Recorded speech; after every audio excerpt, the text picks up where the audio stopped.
Bonjour et bienvenue dans Astuces Microsoft Office. Je m'appelle Geoffroy Dissa et aujourd'hui, je vais vous montrer comment réaliser ce graphique de gestion de stock qui est à l'écran. C'est un graphique très simple, on est bien d'accord, mais très efficace pour gérer du stock. Le graphique est relié à deux zones de sélection. Donc, ces deux zones de sélection, ce qu'on appelle des segments. Supposons que nous sommes une grande entreprise de vente de boissons et nous vendons 5 types de boissons. Nous avons de la bière, du champagne, de l'eau, du soda, du vin. Et nous avons 5 magasins dans 5 villes différentes, Dijon, Lyon, Paris, Poitiers, Toulouse. Pour suivre notre stock, avec ce graphique qui est alimenté directement par une base de données qui nous fournit les informations sur la quantité achetée. Donc une fois que nous achetons encore, la quantité monte. Et qui nous donne des informations directes aussi sur la quantité vendue. Donc à chaque réalisation de vente, la quantité monte directement dans la somme des quantités vendues, dans la somme des quantités achetées au niveau de notre base par article et par ville. Nous avons notre chiffre d'affaires qu'on a représenté aussi en histogramme bleu avec les valeurs qui sont à droite et tout ce qui est quantité, les valeurs sont à gauche. La quantité achetée est représentée par cette barre orange et la quantité vendue est représentée par le point rouge. Vous voyez déjà que c'est très simple de suivre votre stock. Il suffit juste de regarder le point rouge, l'évolution du point rouge par rapport à la barre orange. Si le point rouge se rapproche de la barre orange, ça veut dire que nous tendons vers une rupture de stock et il faut penser à passer des commandes. Sans plus tarder, nous allons essayer de faire quelques filtres ici et maintenant faire la construction du graphique. Je prends Paris par exemple. Ça m'affiche uniquement Paris avec les 5 articles. Je peux ajouter une autre ville parce que j'ai la possibilité de faire une sélection multiple, qui est l'onglet qui est ici. Je prends sélection multiple, j'ajoute Poitiers par exemple. Donc ça me met et Paris et Poitiers. Je peux toutefois faire des filtres au niveau des articles. Je prends la bière, je rentre aussi en sélection multiple, j'ajoute du soda, du vin. C'est très simple, ça fait un zoom sur ce que nous voulons voir. Donc nous allons passer à la construction de ce graphique. J'enlève tout ce qui est filtre, y compris aussi la sélection multiple. Passons à la feuille des données. Ici, nous avons les données qui alimentent le tableau de bord. Donc ces données sont à l'état brut ici. Ce que moi je vous conseille, c'est de passer vos données sous forme de tableau. Comment ça se passe? Vous vous mettez sur les données dans n'importe quelle cellule. Vous restez au niveau de l'onglet Accueil. Vous allez vous rendre au niveau de mettre sous forme de tableau et sélectionner une forme de tableau que vous voulez.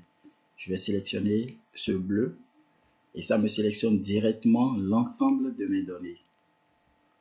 Ça me mentionne très bien que mon tableau comporte des en-têtes. Oui, parce que mon tableau comporte des en-têtes, j'ai déjà l'année, mois, ville, article et tout.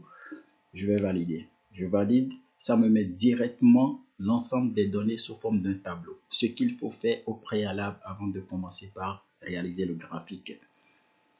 Parce que sans ça, on ne peut pas faire ce graphique que nous voulons faire parce qu'on va passer par les tableaux croisés dynamiques. Je vous présente très rapidement la base de données.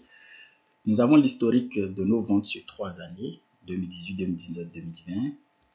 Nous avons la vente par mois également, donc pour chaque année. Nous avons les villes, les 5 villes dont on a besoin dans notre construction de graphique actuelle. Nous avons les 5 articles. Nous avons la quantité achetée, la quantité vendue. Nous avons prix par litre. Nous avons prix de vente toute tasse comprise qui va représenter ici notre chiffre d'affaires. Je vais faire le tableau croisé dynamique qui va nous servir à la construction du graphique. Pour le tableau croisé dynamique, il suffit juste de vous positionner dans n'importe quelle cellule de votre tableau ici. Venir au niveau d'insertion de la barre d'outils. Insérer un tableau croisé dynamique.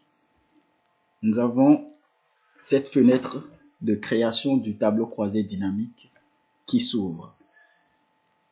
Le nom du tableau, tableau 3, oui, on laisse ça comme ça parce qu'on n'a pas donné, on n'a pas défini un nom, on n'a pas personnalisé le nom de notre tableau. Donc, par défaut, ça lui a donné le nom tableau 3. Donc, on laisse ça comme ça. Ça nous demande une nouvelle feuille de calcul ou feuille existante. Moi, on va choisir feuille existante parce que je vais mettre le tableau croisé dynamique sur cette feuille. Ça me demande l'emplacement sur cette feuille. Je clique dans le vide à côté et je valide.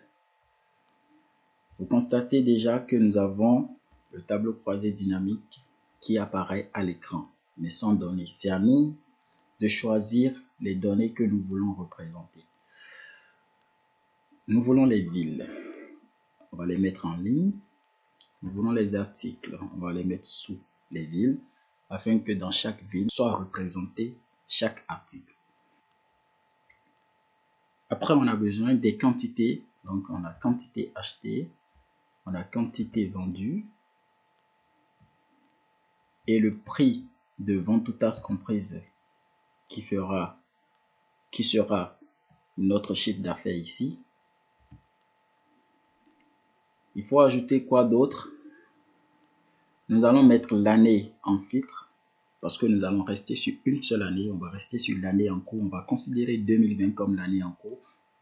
Ici, ça me met somme de quantité achetée. Moi, je ne veux pas ce nom-là. Donc, on va modifier le nom. On va personnaliser ça. Il suffit juste de cliquer sur somme de quantité achetée. Il y a cette fenêtre qui apparaît à l'écran. Nous allons choisir paramètres des champs de valeur. Nous voyons en haut ici somme de quantité achat. Nous, on va modifier ça. On va mettre quantité achetée. Voilà. Et c'est bien la somme que nous voulons. Donc, on reste sur la somme et on valide. Nous allons faire pareil pour les autres. On clique sur quantité de vente. Donc, on va changer également. On va mettre quantité vendue. Quantité vendue.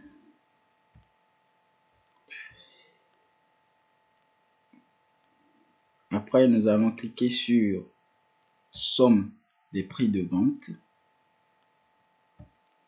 Dans paramètres, on va mettre chiffre d'affaires.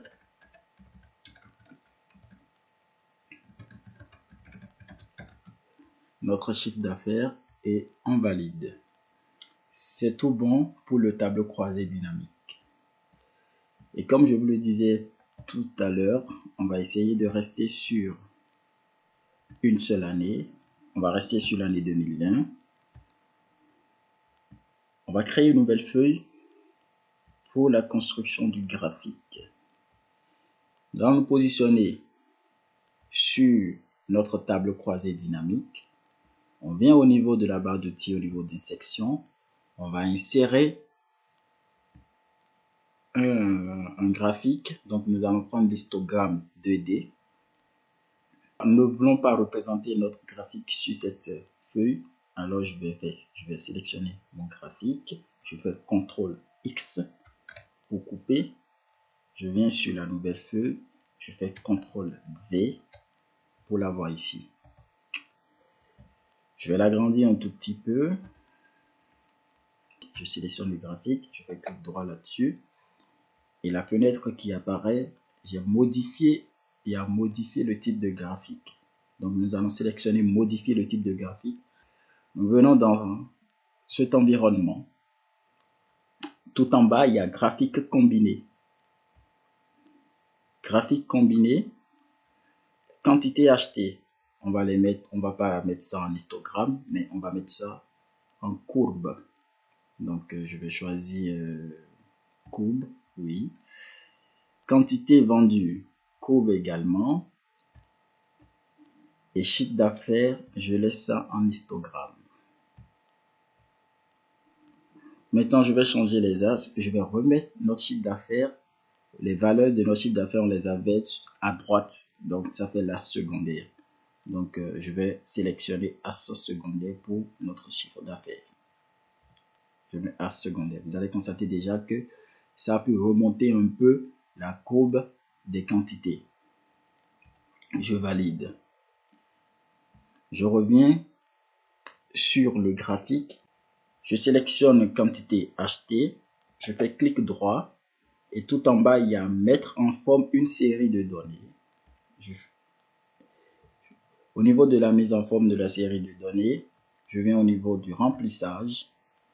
Au niveau du remplissage, l'onglet courbe, nous allons choisir aucun trait. Vous voyez qu'on n'a plus de traits. Nous passons au niveau de l'onglet marque. Et en option des marques, on va prédéfinir nous notre marque. On va prendre cette barre. Vous voyez, on a plusieurs types de barres. On va sélectionner la barre là. La taille est à 5. On va l'augmenter un peu. Je pense qu'on peut mettre, on va mettre ça à 8 ou 9, 10. Non, 10 c'est trop. On va rester on va rester sur 8 alors 8. Remplissage de notre barre. La couleur est bleue ici. Nous, on va choisir couleur orange pour remplissage. Bordure. Bordure, on va mettre aucun trait. Et après, on voit ce que ça donne. C'est déjà pas mal. On passe au niveau de notre quantité achetée. Clic droit également. Mettre en forme une série de données. Remplissage. Courbe. L'onglet courbe. Aucun trait. Onglet Mac. Option des Mac.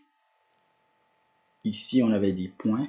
Donc, on va sélectionner, on va prendre ça. On va diminuer un peu la taille. On va mettre ça à 4. Et on valide. Voyons voir ce que ça donne. C'est pas mal, mais il faut changer la couleur. On a oublié de changer la couleur. Mise en forme. Couleur Mac. Couleur. Remplissage. C'était la couleur rouge. On va prendre cette rouge. Bordure, aucun.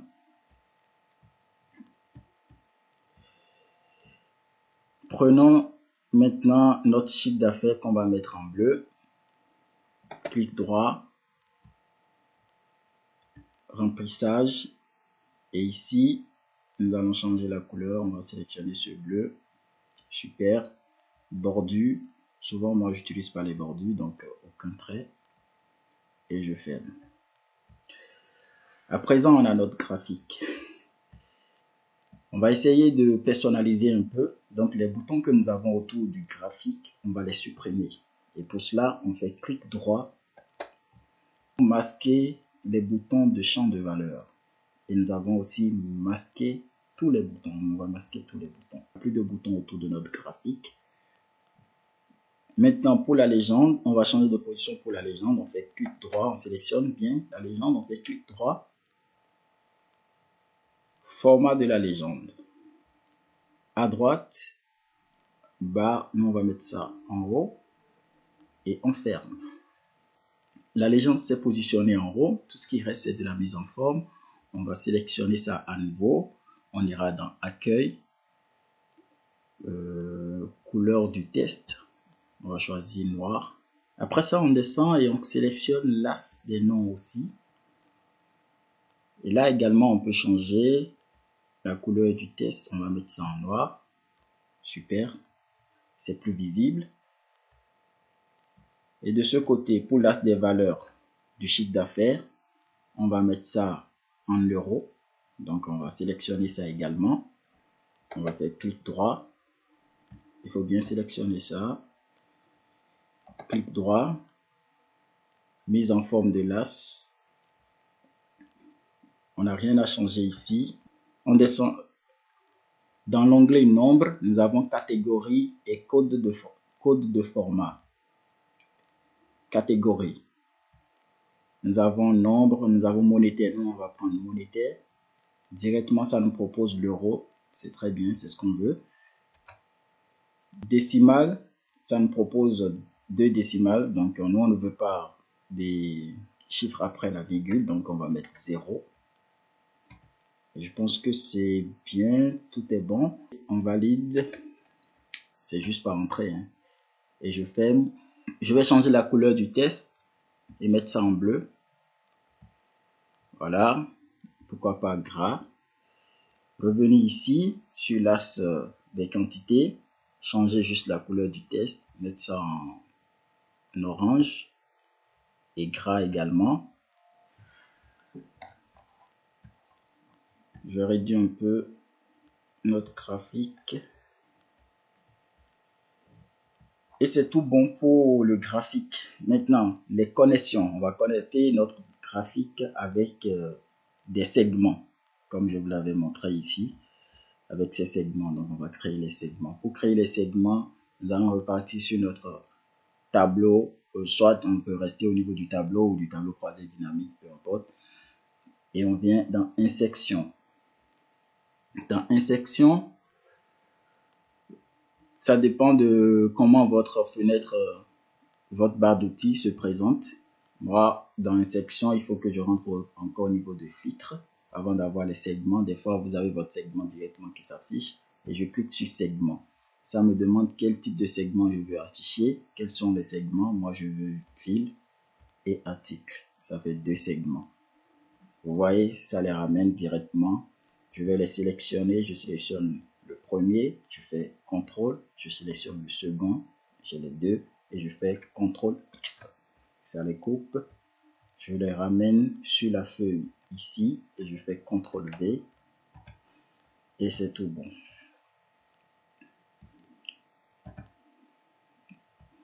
Donc, ils sont collés. Il faut que je les enlève. Pour les enlever, j'ai maintenu CTRL et après j'ai sélectionné un segment d'entre les deux. Donc, et ça a relâché. On va personnaliser un peu notre segment. Donc, toujours dans la barre d'outils, au niveau du segment, soit vous avez segment ou vous avez segment et juste en bas du segment, vous avez option. Donc, vous pouvez sélectionner sur option ou si vous avez segment directement comme ça, vous sélectionnez segment et ça vous présente l'option du segment. Nous allons définir le nombre de colonnes que nous voulons. C'était sur 2 colonnes, donc c'est ici on définit les colonnes. Je mets ça sur 2 et c'est bon, c'est tout bon pour ce que moi je veux. Vous pouvez changer de couleur, je sais pas, vous voyez du gris, couleur, ça dépend de ce que vous voulez, c'est de la mise en forme. Je reviens sur les articles, je définis 2 colonnes également, c'est tout ce que je veux et c'est tout bon. Après, je vais redimensionner ça pour que ça soit un peu plus lisible et joli également. Maintenant, on va relier les segments à notre graphique. Donc, pour ce fait, il faut sélectionner un segment que vous voulez relier, faire clic droit, aller dans les connexions et faire la connexion. Mais avant ça, on va revenir sur notre tableau croisé dynamique et changer le nom. Ici, ça ne pose pas de souci parce qu'on a un seul tableau croisé dynamique. Donc, je vous montre, je sélectionne ville, je fais clic droit, je vais au niveau de connexion de rapport. Ça me présente le seul tableau croisé dynamique que je veux relier. Mais quand vous aurez beaucoup de tableaux croisés dynamiques et vous ne voulez pas sélectionner tel tableau ou tel autre tableau, il faut forcément donner un nom à votre tableau. Pour personnaliser le nom de votre tableau croisé dynamique, il suffit de vous mettre sur le tableau, bien sûr, faire un clic droit, aller dans Options du tableau croisé dynamique et vous voyez, ça nous a mis tableau croisé dynamique 1. Nous, on va changer le nom. On peut mettre ça, on peut l'appeler notre graphique GT comme gestion GS. Bon, je mets du n'importe quoi, hein. Graphique GS. Bon, on garde le nom comme ça, comme gestion de stock, gestion du stock, et je valide. Je reviens sur notre feuille pour créer les connexions. On sélectionne le segment, clic droit, connexion de rapport, et ça me met automatiquement graphique GS. C'est déjà sélectionné, pourquoi? Parce qu'on était resté sur notre tableau croisé dynamique pour définir les segments. Donc la connexion a été établie directement lors de la création des segments. On va vérifier pour le second, c'est la même chose, la connexion est déjà établie. Si ce n'est pas le cas, vous allez juste cocher pour établir une connexion. On va cliquer pour voir si ça marche très bien. Je prends Paris. C'est bon.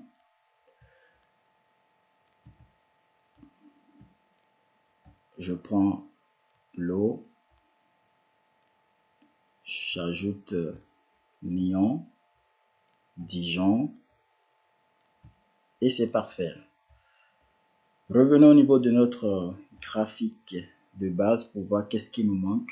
Je pense que c'est juste ce titre qui nous manque à ajouter. Nous allons insérer le titre, un titre personnalisé. Donc pour ce fait, on ira dans notre barre d'outils, dans Insertion, on va insérer une forme.